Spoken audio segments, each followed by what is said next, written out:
Welcome back to Real Tech Talk, episode number 39. We have been listening to our audience comments. We have been observing. And everyone likes to say, Breeze, you must not have ever built a building. Wrong.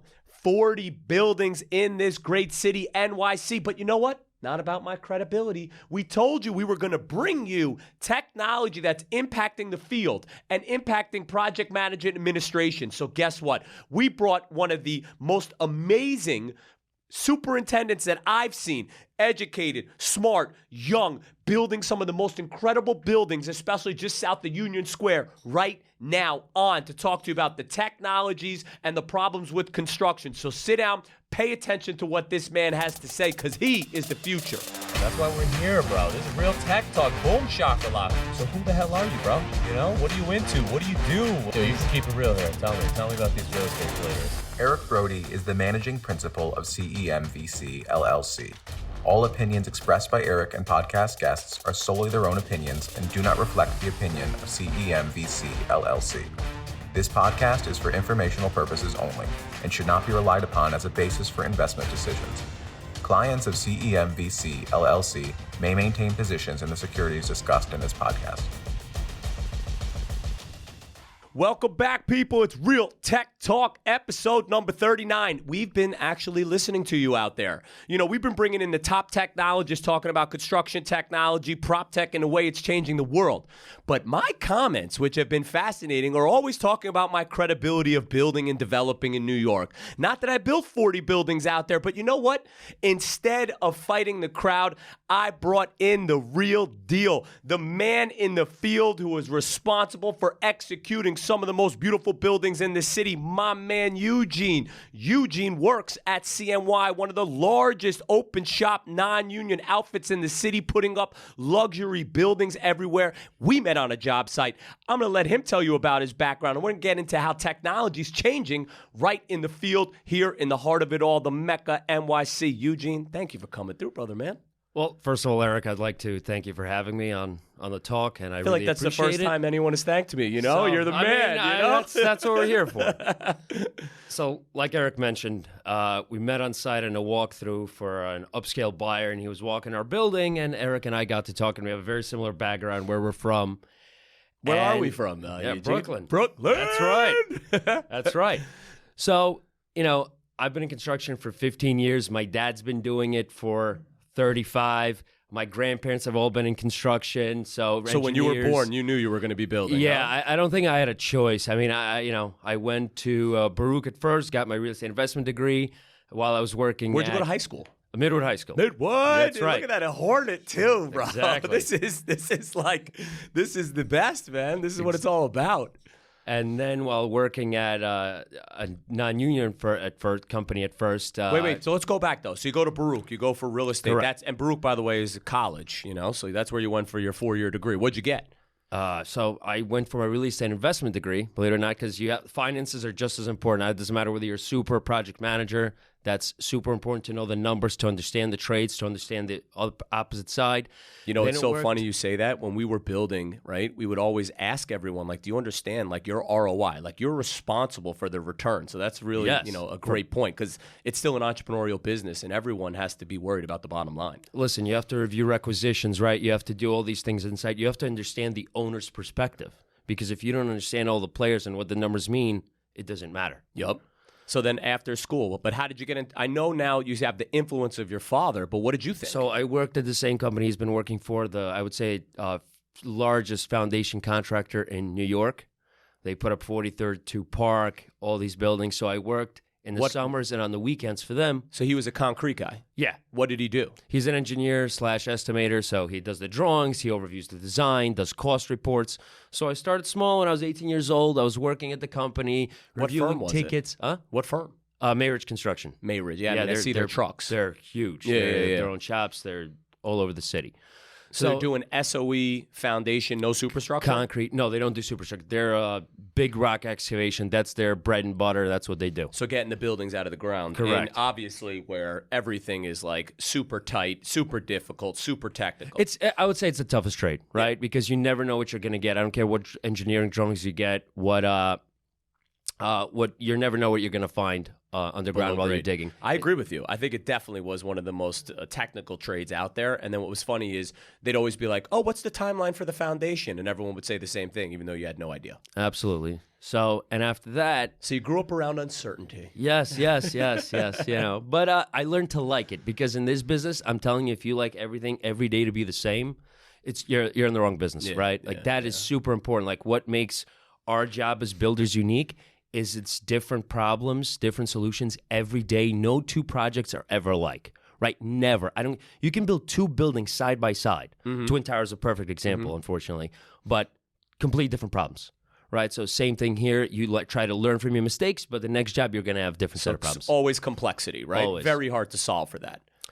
And then I went to NYU for my construction management degree, right? And while I was working at CM already, and then I've been with CNY for over 10 years at this point. So what's CMNY doing, and what's their bread and butter? CNY, we do everything from medium to high-end construction. We've done things like the Woolworth building, right? We the project which was the top of it, right? Yes. That gut renovation. Yes, 29 from Alchemy, up was $200-something million. It was one of the most complex gut renovation steel projects you would ever be on. We've done Jamaica Crossings, which is 750,000 square feet of new building, retail, new building, and rental spaces. It's right by Jamaica Station. It's huge. So we've been kind of all over the city. And what have been your roles through all of these projects? So I've started as an assistant PM / assistant super, and then kind of grew through the ranks. And they're like, okay, here's more responsibility, and now I'm a senior superintendent here, and doing a big scale job by Union Square. So so tell me a little bit about that. So what does that mean to our audience, being a senior superintendent? You're responsible essentially for tracking, scheduling, QA/QC, which we're going to get into a little bit later, of all the trades. Quality assurance, quality control. Yep. So for all the trades, you're responsible for scheduling when they have to do, what they have to do. So time, right? If PM side of it was the money side, the contract side, the super side is the time side. You got to coordinate. You got to get it done on that schedule. Yes. And you have to hold everyone accountable, right? Like, hey, PM team, I need this. Hey, ownership, your design team needs to give me this by this date for this to work. And that communication, I would say, is so important. And that's where technology comes in, where now... Well, before we get into how, and obviously... I think what's fascinating is that you even know about technology, and we'll get into it because you're on the streets getting it done, building in New York City, and know about tech. Give me the dollar volume so our audience knows. Like, how big are some of these projects you're working on? How many millions? I mean, Jamaica Crossings was $300 million. Woolworth was $200. The project I'm working on right now is about $100 million. So we're talking about big construction, big recs, big people on these jobs, big money. Correct. This isn't a two-story building, some retail space. This is ground up or gut renovations that are extremely complex, with coordination rife with problems that you can't even imagine. People who don't want you building, Department of Buildings, DOT, LPC, everyone and their mother all agencies over you. You've never heard of come by. Like at this point, I think my job sometimes becomes more about paperwork and keeping track of all the paperwork you need for these agencies than sometimes being on site, because that's so important. But in the field, you are, the buck stops with you. You are that responsible party for getting that built and dealing with all of those issues from the field perspective. Correct. So what's your team like? They give you a team. So what's the team that you put into place? So believe it or not, for foundation, you're all alone. Right. So no matter what, you're pretty much by yourself, unless it's a gargantuan foundation. We're talking like, but more about 20, 30 size, not about like cost. Correct. Yeah. So, but otherwise, you're alone for foundation, and then depending on the scale of the job, they give you a certain staff of superintendents. So right now, like we said, we have a $100 million job. I have one other superintendent with me, right? Who answers to you? Yes. Okay. I mean, he's doing a great job, but it's the two of us. No, That's I understand, it. and there needs to be leadership. It's like the military. I get it. Okay. So the point being is, there's no better person to be talking to about what are the changes you're actually seeing, because also you're a young man. So you didn't grow up without a computer, right? Correct. So what do you see right now in the field from when you're talking to your peers about the resistance to the change that's occurring today? Well, it's very interesting you say that. So when I started, I was still at that transition, because here's the thing. Construction always lags behind every other industry in technology. Always. I don't know why that is. We said a laggard industry, by the way. I got shit on this podcast. 100%. Oh, thank you. 100%. Thank you, kind sir. Every industry tech, we got this new tech, this new tech. right? And then, unfortunately, construction is always the last adopter. Why? There might be, you know what it is? Construction is filled with old timers that say, oh, well, and back in my day, I did it this way, and they don't want to change. I'm just happy you're saying it because I say it. They always would say to me, I've done it this way for 30 years. And I knew that would mean there needed to be a change, right? And you see it every day, right? Every day. I mean, still to this degree, you know, with paper drawings and things like that, certain foremen who are in their, I would say, 50s and 60s, like, no, I need paper plans, right? No matter what. So how old are you? I'm 35. So 35 years old. You grew up, you had the internet, you had email, you were in the digital age. Correct. Right? Okay, so now you're in the field today, you're open, right? That was my whole point of that, is not only you're credible, not only are you the guy building right now today in New York City, you're open to the change that's occurring. Absolutely. Okay. And you have to help integrate that change with people who are agreeable and amenable to adopting that technology and people who are not. So you don't have a choice. Sometimes you have foremen that you have to deal with on site that aren't tech savvy. And you have to deal with that and manage those expectations that, you know, sometimes because you give people tools, not everybody is able to use them. I agree, and that's why you're a leader in the field, having to navigate that. So let's start with, what was the first technology, or what you would call technology, that you started to see? And then we'll talk about what you think needs to be out there and what the future holds. What was the first thing, or what are those things that you're seeing today that, like, simple, stupid, and everyone should be doing it? So it's funny, when I started back in like 2006, 2007, everything was still paper plans and paper submittals. In 06. When I mean paper submittals, there's 3 copies. 3 went to the engineer, 2 went to the architect, 1 went to us. Everything had to get manually stamped, and I did that when I started as an assistant project manager. Literally fill out the cycle number of everything, stamp it, physically deliver it and then get it back physically for the other trade to work on. So what you're stating, though, for, let's say, our audience, is there's always a communication requirement, whether it's a request for information, whether it's a submittal on a material, right? It's like, Correct. You get these documents, you get these plans, which are stating what you're supposed to be providing. What people don't realize is you have to prove that what those drawings said, you then input it into the field. So there's a constant circulation of paperwork. Insane, Absolutely. Right? And didn't they have, when you started, a guy that just did that? They did. You had a plant coordinator for the site and the office where, because your site office looked like a file cabinet. Yep. There'd be approved submittals, revision 1, revision 2. Just the cabinet was lined to the top with paper rolls, and it was so hard to disseminate what's the most current one. Is this it? Is it that? And that is the biggest progression that I've seen in the last, I would say, 15 years, is to go from rolls of drawings on sites where it was just you didn't even know what roll to take, to now being able to go on your computer and say, hey, this has been superseded. Hey, this is the latest, greatest drawing, right? And having it on your iPad. So what was that? What was that project management software that changed that for you? Originally, it wasn't even a software. Originally, it was just having internet communication that's a drive on the cloud, right? It's as simple as just having the cloud, right? is what changed the that. Cloud, you know, the first is the cloud. You're That's like it. Project management software in the cloud. Yes, just so you could access drawings from the site on your computer. So it was files. Yes. It wasn't anything that, like, The tech biggest- savvy. Files. Biggest thing. And that I was difficult for people to get, right? So difficult. For a lot of old school supers, like, hey, where's my paper drawings? And I still need this filed, right? And I did that in the beginning. I filed them, and it's like, hey, this is the latest. And God forbid you miss something, it's on you.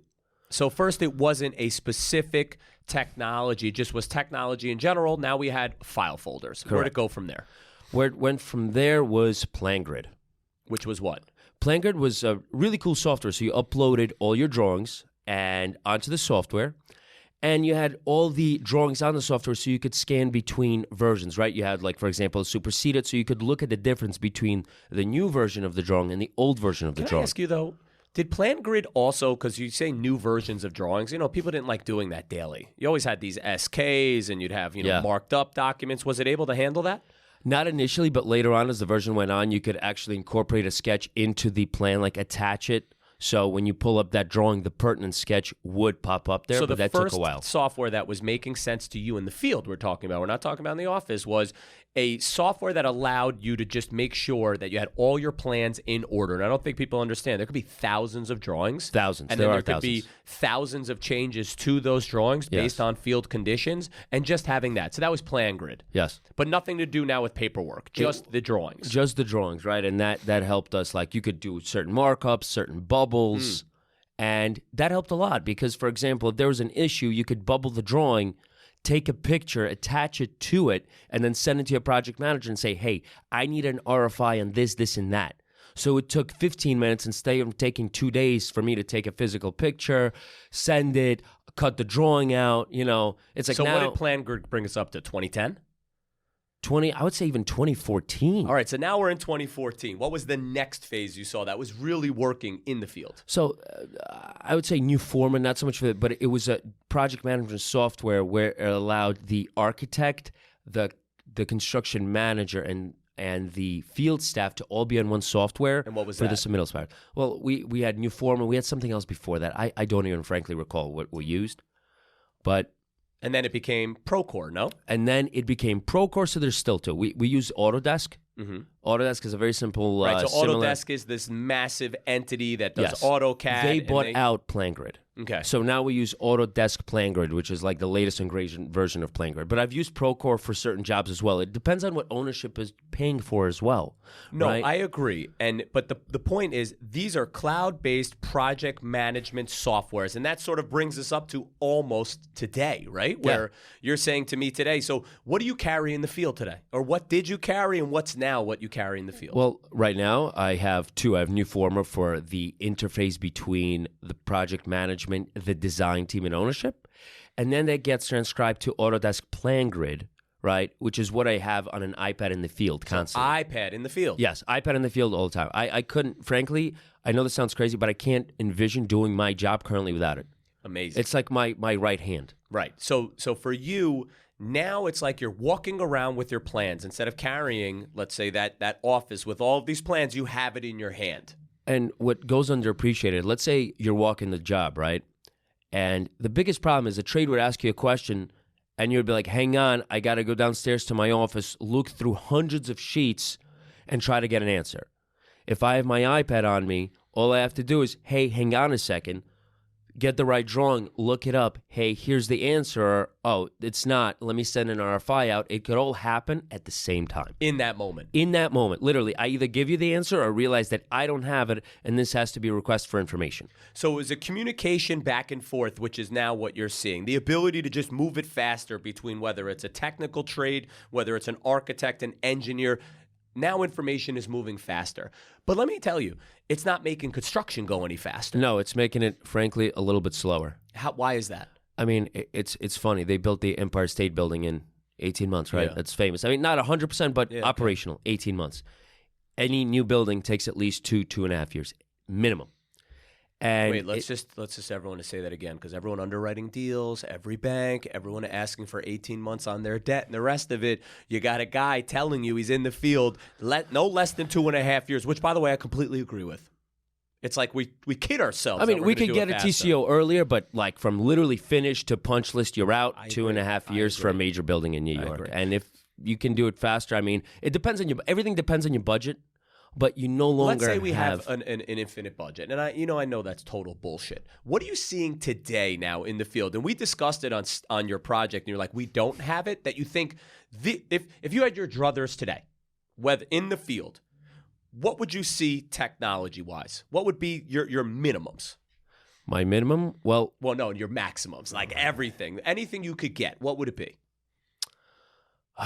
It would be a 3D scanner to make especially coordination easier on site to see if it... So first and foremost, you'd want to see every drawing in a 3D model. Go into a 3D model, and the issue, and they call that BIM, right? But, so here's the issue with BIM, right? So right now there's BIM, there's 3D coordination, there's Revit, right? Revit, they do all the projects in Revit, including mine. But what happens is all the shop drawings are still then cut into 2D and approved on paper, right? Or, well, digitally, whatever, but reviewed as a 2D submittal.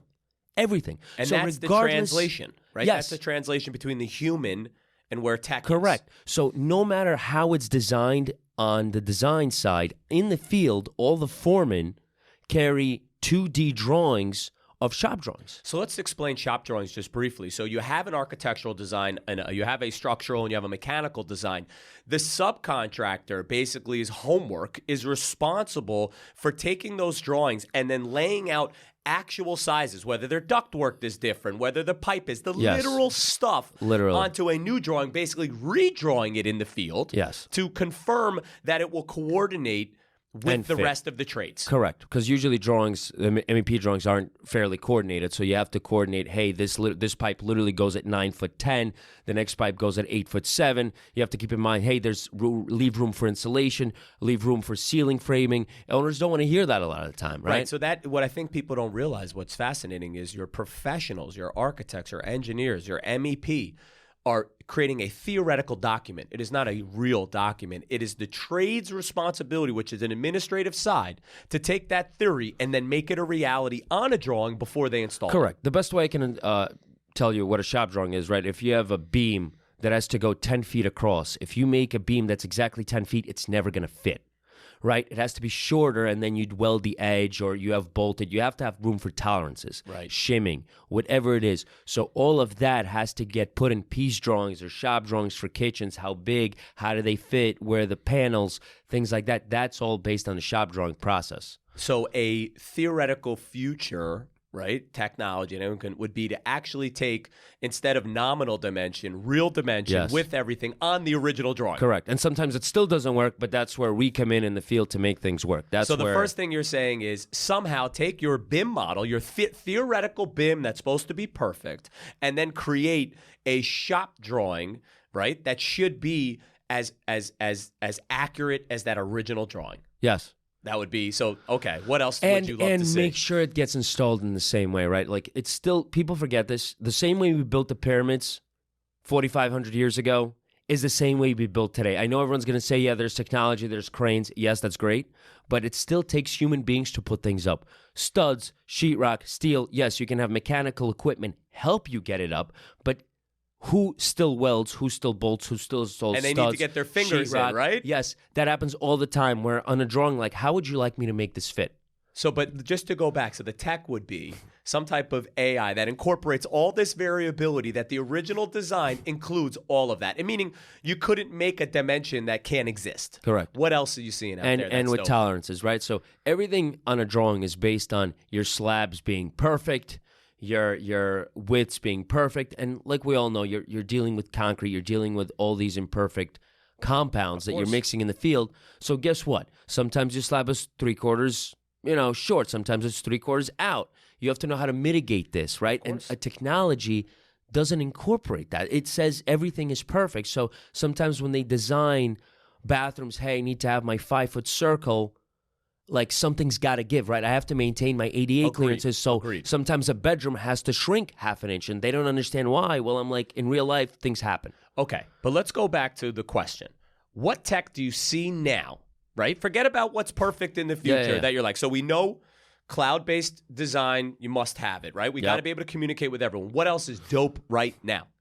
I haven't seen this. I've heard of layout robots. Mm-hmm. It would still be a little difficult because there's slab depressions for bathrooms, but it would be a great tool to double check, right? Like have that robot lay out what is theoretically supposed to be and have your carpenter go on top of that based on the access lines and see if there are any hits. And that's also for time, right? When you're doing your layout, right, which is what you're saying, it's a carpenter going in and framing the ceiling and laying down a track to see if everything fits as per the theoretical drawing. So you're like, you know what? They can get started, but I hit this button on this robot. They're zipping around, sort of laying it out. You just would move faster in your brain, right? And see the hits earlier. So what about safety? What about access control? What do you think about what you're seeing there in that space?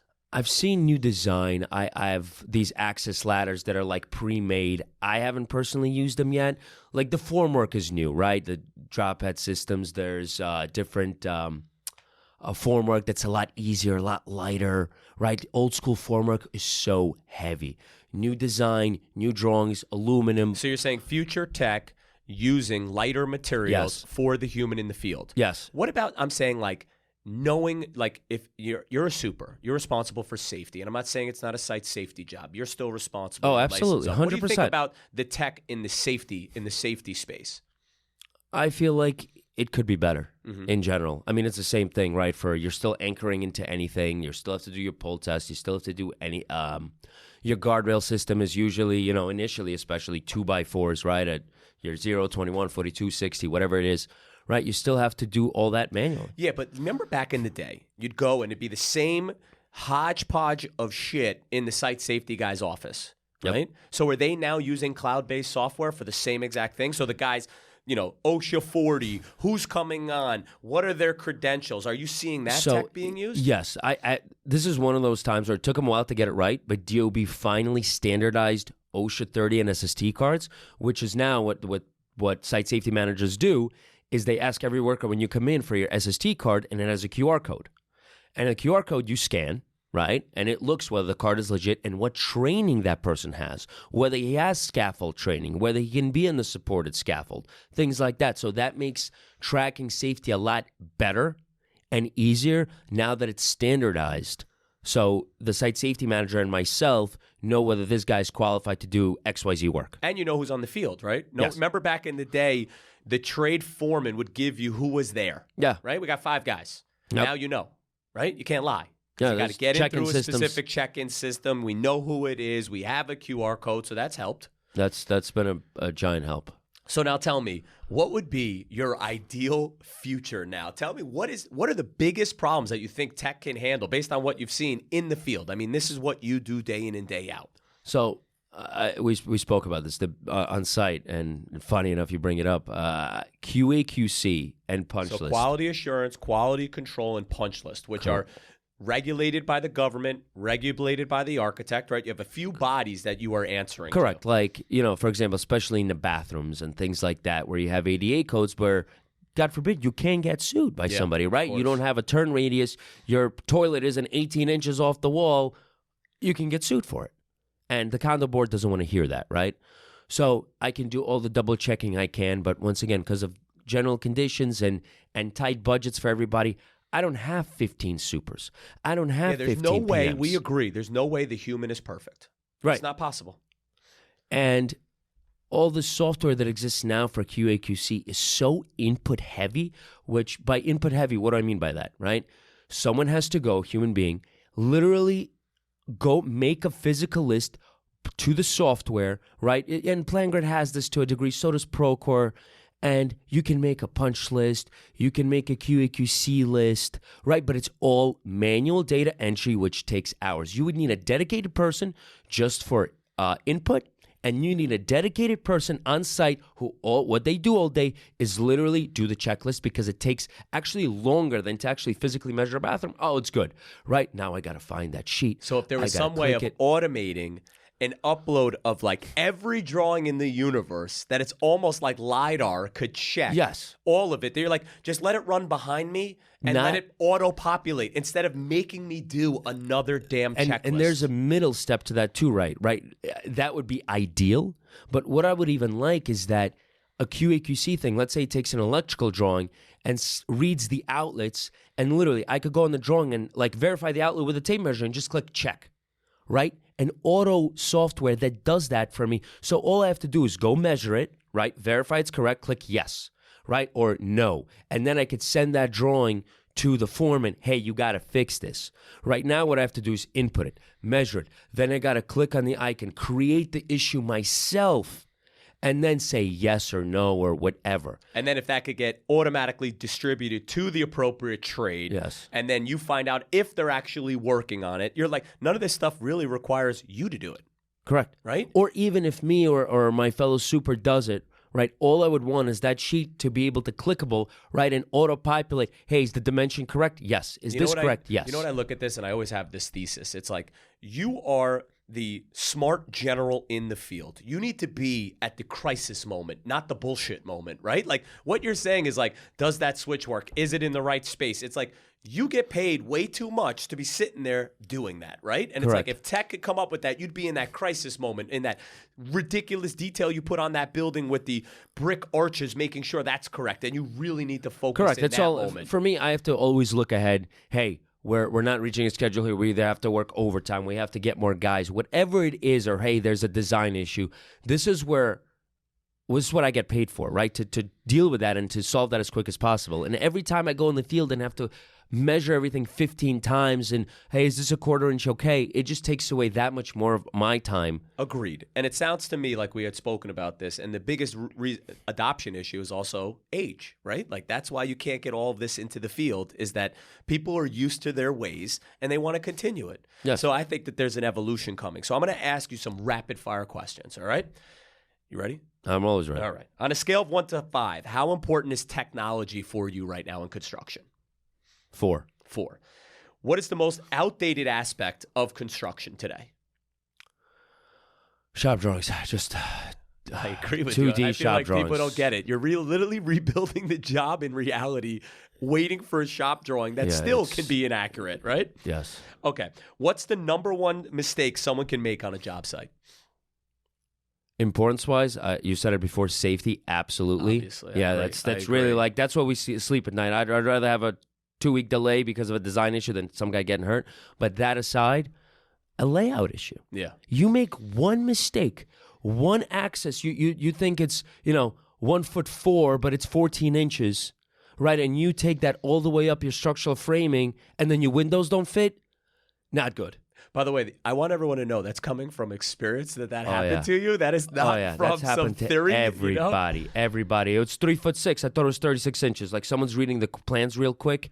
Happens all the time. Or how about just side note? How about when really expensive, high-end buyers are moving your stacks, at the end of the job? That can't be fun either. Oh, no. I think the universe needs to know when you walk a job and you're a layperson and you're like, oh, we should move that. That is the worst detriment to any project. You ruin all momentum, all movement. Like you're killing everyone. The one thing ownership and clients don't understand is how changes, even minor changes, how they impact the trade. And they think you're like making money on it, and like you want that, right? No, you would no. want more progress than a change order, right? It's a change order because change orders take time to get approved. Paperwork takes forever. 15 people have to sign the change order. They have to agree to the number. Everything is a negotiation. By the time that's done, I'm like, guys, I could have had this done 4 weeks ago. I agree. Now, what about what's the biggest misconception about construction in New York City? Biggest misconception. That all the trades are so expert at everything. Yeah. That is, I'm telling you, everybody thinks, there's an electrician on site. He must know electrical. It's not. It really is up to the supers and the foremen. That's the number one thing. You have good supers and you have good foremen. I would say good foreman are even above a good super. I know, bad thing to admit. But I think it's interesting because what you're saying is it's team-based, and I completely agree with you. You know what I would have said? I would have said that I think the biggest misconception is that you don't perceive how educated they are. And I think that you went to Baruch and then to NYU and you're on site. Like how smart the people are in the field trying to solve this. I think that people's perception was they weren't educated. But it's funny. It's both ways, right? There's a level of like, how did we do this? How did we install this? This is so ridiculous. And then you have guys that have no schooling, but they're brilliant. Yeah. They can tell you every detail, like, hey, if this is 2 inches like this millwork can fit like that. And it's something, you can't teach that. You can't teach it. Some guys just have a talent for it. And the robots are coming, so it'll be fine. Yeah, I don't believe that. One thing is, I'm telling you, no matter how much progress, it'll still take you and I to build it, no matter what. I agree. All right, so what is the most rewarding aspect of your job? It's seeing the physical product. I say this all the time, and supers and foremen and the workers, guys, we put in long hours. Like, I don't think people appreciate it. By the time you get out of your bed, we're on site at 6:40, 6:45, on site at work. No matter the weather, it's cold, it's hot, we're there, right? And that's But you finish a job, right? Everyone always thinks the grass is greener, but the one thing you can't take away from you But is the that thing is- building exists because of you. Yes, and you're doing accounting, you're doing finance, like a lot of my family's in finance and doctors and dentists. At the end of the day, you don't always see the progress, right? You're sitting down on a spreadsheet, and you don't see the value. Sometimes it's hard to reconcile that. But, hey, this wall wasn't here yesterday. It's here today. And there's a rewarding aspect. Hey, this came up because of me or because of the tradespeople on site. And that's so important to see, to appreciate the guys who actually do the physical work. Well, salute to you. I really appreciate you coming on and telling people what the real deal is about construction and technology, man. You're bringing it to the masses. So thanks, Eugene. I appreciate it. Thank you. All right, brother. Thanks, man. Eric. Peace. In conclusion, folks, as you can see, people are looking for that tech in the field. He admitted it is getting easier, but it's not getting faster. I think that we're on the precipice of actually making construction go faster by using technology. The newest is going to be picking up variability and information by using sensors, by seeing information and data that creates business intelligence for guys like Eugene in the field. So if you're interested in learning more, and we are, and you're attacking that, you better come through. You better let us know, because we're trying to get capital into those markets, because 2023, it is the end of 2023, and we're still talking about issues from the days of the Egyptians making the pyramids. We are here to make that change. We're going to bring the people on looking for that change, and the people who are supposed to be implementing that are here as well. Real Tech Talk, player.